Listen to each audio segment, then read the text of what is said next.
Сәлем достар, бүгін біз өзіміздің ұлттық тағамыз наурыз көжені жасаймыз. Барлықтарыңызға мәлім, оған 7 тағам түрін қосады, яғни ет пен су. Су ол ешқашанда елімізде тасапшылық болмасын, ал ет жағдайым жақсы болып, дастарханымыздан ет үзілмесін деген мағынаны береді. Одан кейінгі кезекте арпаны да етпен бірге 2,5 сағат қайнатып аламыз, жақсылап жуып алдым. Арпаның қосылуының себебі, егер де арпа тағам құрамында болса, ол адамның қанын бұзбайды екен. Мінеки етім жақсылап қайнап кетті. Енді оған арпаны қосып, тағы да 2,5 сағат қайнатып аламыз. Мінеки 2,5 сағат өтті, енді оған дәнді дақылдарымызды қосамыз. Өрік менде үлкен болған соң, мен оны 2-ге бөлдім.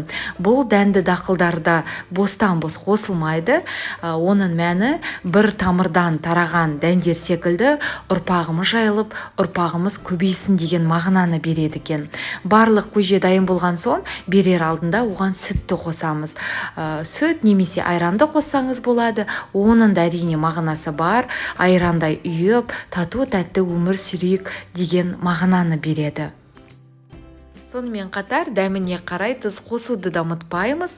Мінеки наурыз көжеміз дайын болды. Олыс оң болсын, ақ мол болсын. Сіздермен бірге болған Гаухар ас болсын.